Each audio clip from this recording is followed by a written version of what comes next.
Baik, selamat sore. Assalamualaikum warahmatullahi wabarakatuh. Kembali lagi di mata kuliah audit sistem informasi. Hari ini masuk ke pertemuan ketiga dengan tema pengantar COVID.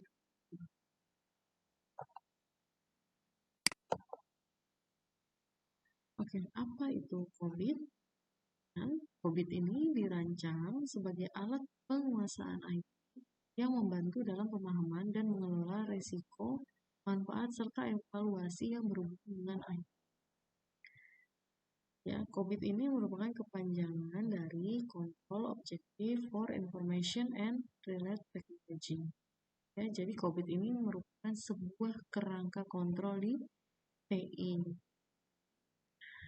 Nah, COVID-4, tadi kita bahas COVID-4, berarti dia punya 4 domain COVID. Ya, nanti akan kita bahas. Tujuan COVID. Ya, yang pertama, tujuan dari COVID adalah agar perusahaan mampu meningkatkan nilai tambah dalam bidang IT dan dapat mengurangi risiko-risiko inherent yang ada di dalamnya. Ya, sedangkan COVID vision-nya adalah visi daripada COVID-nya adalah sebagai model untuk penguasaan dan misinya sendiri melakukan penelitian, pengembangan, publikasi, dan produksi terhadap kontrol objektif dari teknologi informasi yang secara umum diterima di lingkungan internasional untuk pemakaian sehari-hari oleh manajer dan auditor.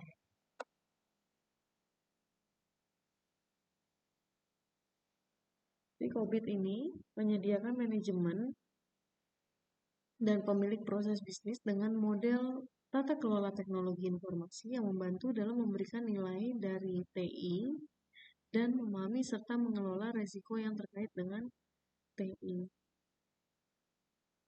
Variabel ada segala sesuatu yang berbentuk apa saja yang ditetapkan oleh peneliti untuk dipelajari sehingga memperoleh informasi tentang hal tersebut. Dia ditarik ke situ.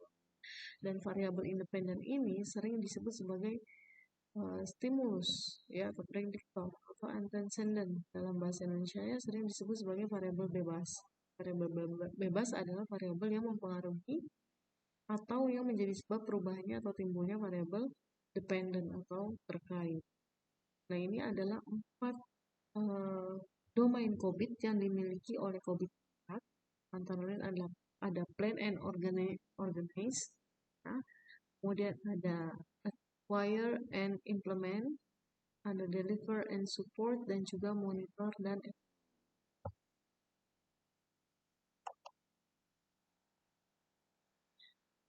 nih dikelompokkan menjadi 4 ya. Jadi plan and organize, ya, atau perencanaan dan organisasi. Nah, domain ini cukup strategi, ya. Memang tugasnya untuk membuat strategi yang mencakup seluruh identitas IT yang dapat berkontribusi dengan baik. Dengan menerapkan domain ini, perusahaan itu bisa membentuk sebuah organisasi yang baik dan infrastruktur teknologi yang aman. Nah, langkah penerapannya yang pertama yaitu menentukan strategi rencana strategik TI. Yang kedua, menentukan hubungan dan organisasi TI. Yang ketiga, mengkomunikasikan arah dan tujuan manajemen. Keempat, mengelola sumber daya manusia. Yang kelima, memastikan pemenuhan kebutuhan eksternal serta menghitung kemungkinan resiko. Oke, yang kedua ada wire and implement. Nah, domain ini menitik beratkan pada proses pemilihan, pengadaan, dan penerapan teknologi informasi. Untuk strategi IT yang baik, maka diperlukan implementasi dan juga integrasi dalam proses bisnisnya. Ya.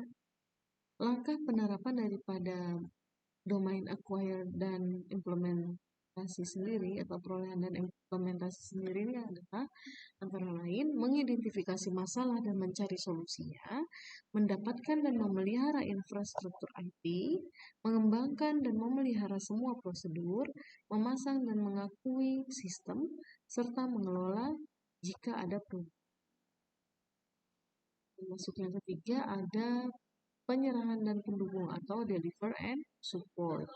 Domain COBIT yang ketiga ini dititikkan pada pelayanan dan teknisinya. Domain ini juga berhubungan dengan penyimpanan yang terdiri dari security dan juga aspek bisnis. Langkah penerapannya antara lain menerapkan dan mengelola pelayanan kepada eksternal, memastikan pelayanan baik dan kontinu, memastikan keamanan sistem, mengelola susunan konfigurasi, mengelola data supaya aman, serta mengelola fasilitas.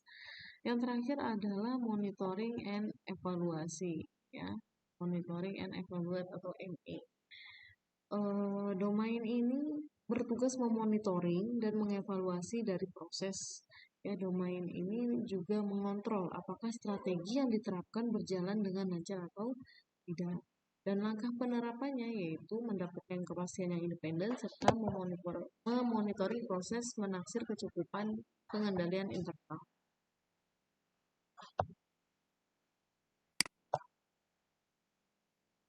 Nah, ini merupakan indikator, ya. Jadi nanti untuk audit sistem informasi ini yang audit, ya, untuk audit TI-nya, instrumennya antara lain adalah berupa kuesioner. Nah, kuesioner ini nanti akan berisi kita memilih nih menggunakan domain yang mana.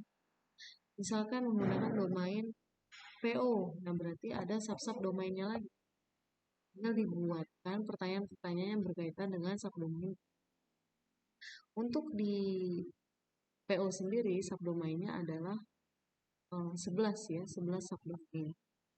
Kemudian untuk di AI atau Acquired and Implement itu ada 7 subdomain.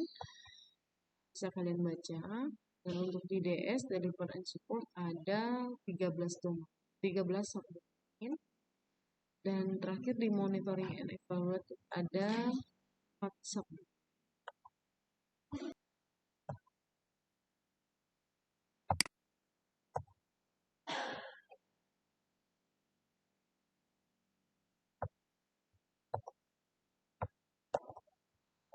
COBIT di sini juga punya kerangka kerja yang jelas ya. Ada yang pertama ada kontrol objektif, ya.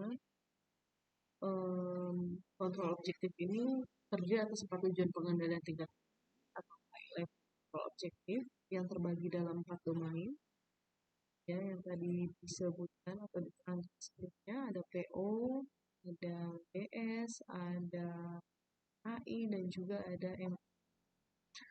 Kemudian ada audit guidelines berisi sebanyak 318 tujuan pengendalian yang bersifat rinci, ya, untuk membantu para auditor dalam memberikan manajemen assurance and atau disebut dengan saran perbaikan. Kemudian ada manajemen guidelines, isi arahan baik secara umum maupun spesifik mengenai apa saja yang harus dilakukan, terutama agar bisa menjawab pertanyaan-pertanyaan, ya, seperti sejauh mana TI harus bergerak atau bukan, apakah biaya TI yang dikeluarkan sesuai dengan manfaat yang dihasilkan, apa saja indikator untuk suatu kinerja yang bagus, serta apa saja faktor atau kondisi yang harus diciptakan agar dapat mencapai kesuksesan atau critical success factor.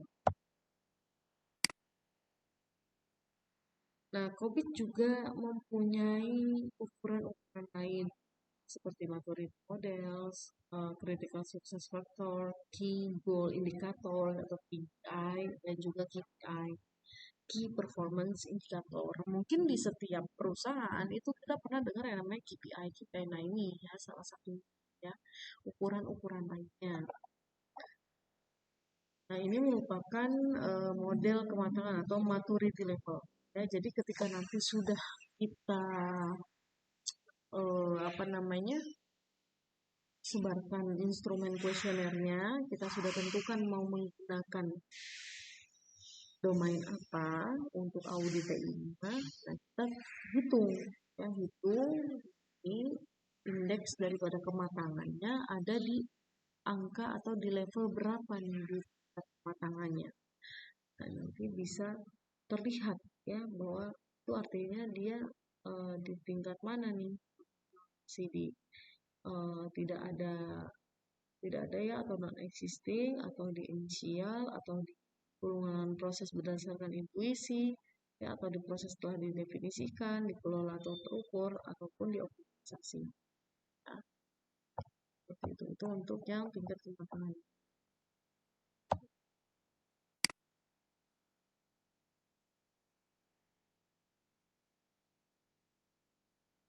Untuk COVID framework, IT resource-nya,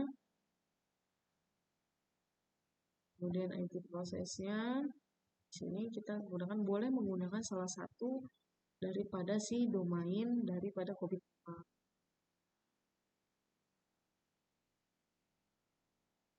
Seperti ini ya. Kan apa nih ya? Setelah kita adakan OPI,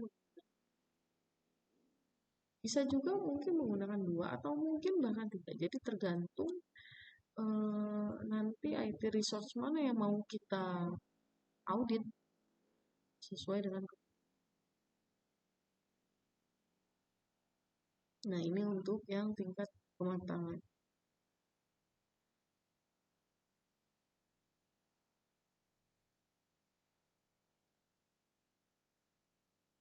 Oke, baik, mungkin